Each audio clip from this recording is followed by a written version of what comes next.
नमस्कार, मैं नवीन कुमार। आइए डालते हैं एक नज़र आज की खबरों पर।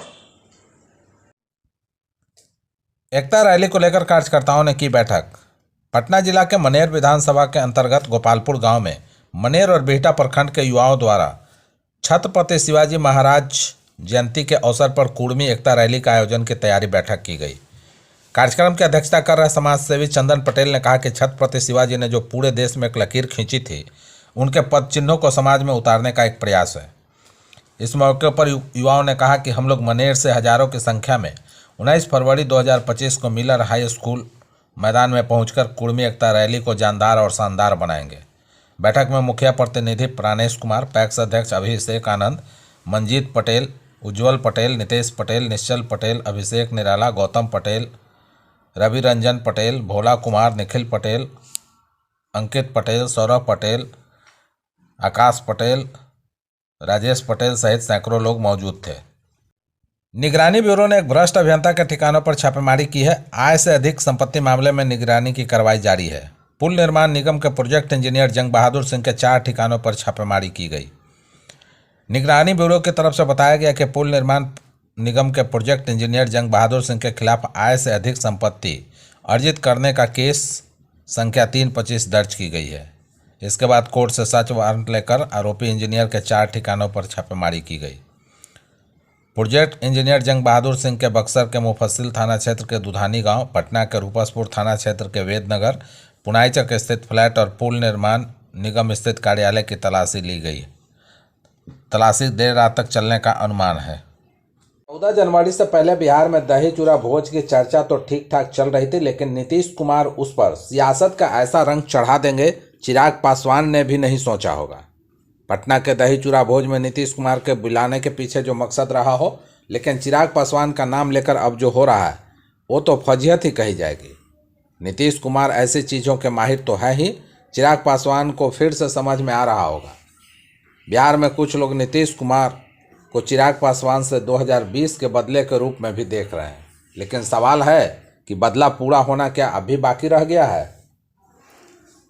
सवाल तो ये भी उठना चाहिए कि कहीं नीतीश कुमार के साथ ही कोई खेला करने की तैयारी तो नहीं थी, जिसे बिहार के मुख्यमंत्री ने पहले ही भांप लिया और किसी संभावित नहले की आशंका में दहला जड़ दिया। बिहार में चुनावी सरगर्मी के बीच राष्ट्रीय जनता दल को करारा झटका लगा है। वाल्मीकि नगर के एमएलए धीरेन्द्र प्रताप सिंह उर्फ रिंकू सिंह की कोशिशों से आरजेडी के कई नेता जनता दल यानी जदयू में शामिल हो गए हैं। इन नेताओं ने आरजेडी पर परिवारवाद का आरोप लगाया और कहा कि पार्टी में कार्यकर्ताओं का कोई कदर नहीं है। यह घटना बिहार विधानसभा चुनाव से ठीक पहले घटी है, जो इस साल के अंत में होने वाले हैं। इस घटनाक्रम से बिहार की राजनीति में हलचल मच गई है। बता दें कि वाल्मीकि नगर सर्किट हाउस में हुई बैठक में आरजेडी के आधा दर्जन कार्यकर्ताओं ने जेडीयू का दामन थाम लिया है। इनमें आरजेडी अति पिछड़ा प्रकोष्ठ के जिलाध्यक्ष पंकज कुमार, जिला सचिव तरुण कुमार, जिला महासचिव रमेश महतो और लौकड़िया के गुमस्ता मदन काजी शामिल हैं। इसके अलावा मुख्य विंग के प्रखंड अध्यक्ष बालकिशुन काजी ने भी जेडीयू की सदस्यता ग्रहण की।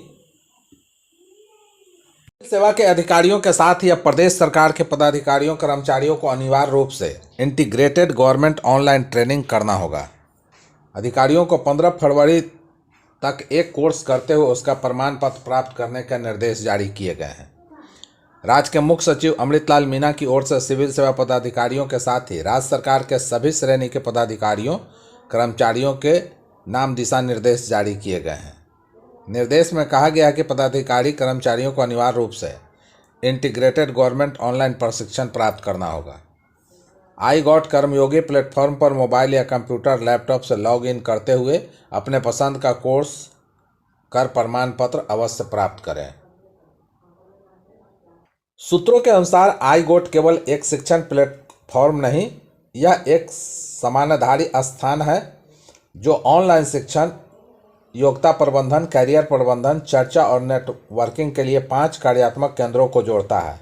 यह प्रशिक्षण अधिकारियों को अधिक प्रभावी ढंग से कार्य करने में सक्षम बनाएगा, जिससे सरकारी निष्पादन क्षमताओं में वृद्धि होगी। सरकारी कर्मचारियों को मिली बड़ी सौगात। कैबिनेट ने 8वें वेतन आयोग के गठन को दी मंजूरी। केंद्र सरकार ने सरकारी कर्मचारियों को बड़ी सौगात दी है। और केंद्रीय कैबिनेट ने 8वें वेतन आयोग को मंजूरी दे दी है। केंद्र सरकार के कर्मचारी और पेंशनधारी बेसब्री से 8वें वेतन आयोग का इंतजार कर रहे थे और सरकार ने इनको यह सौगात दे दी है। जल्दी इसके लिए कमेटी का गठन होगा और 8वें वेतन आयोग बनाने की प्रक्रिया चालू कर दी जाएगी। 17वीं बीपीएससी पीटी परीक्षा दोबारा कराने को छात्रों की मांग के समर्थन में 15 दिनों से आमरण अनशन कर रहे जन सुराज के सूत्रधार प्रशांत किशोर ने गुरुवार को अनशन तोड़ दिया। गुरुवार को दोपहर एलसीटी घाट पर जन सुराज आश्रम में केला खाकर आमरण अनशन समाप्त किया। उन्होंने बीपीएससी 17वीं पीटी परीक्षा समेत 5 मांगों को लेकर 2 जनवरी से पटना गांधी मैदान में खुले आसमान के नीचे आमरण अनशन शुरू किया था। अनशन तोड़ने से पहले प्रशांत किशोर ने गंगा नदी में एलसीटी घाट पर डुबकी लगाकर स्नान किया और महात्मा गांधी की प्रतिमा पर माल्यार्पण किया। मंत्रोच्चार के बीच पीके ने पूजा किया, जिसके लिए हवन कुंड बनाया गया था। विधिवत पूजा और हवन के बाद प्रशांत किशोर ने बीपीएससी अभ्यर्थियों के हाथों से जूस पिया और केला खाया। जूस पीने के बाद प्रशांत किशोर ने कहा कि पुलिस मुझे जबरन उठाकर ले गई, लेकिन कोर्ट ने बगैर किसी शर्त के बेल दिया।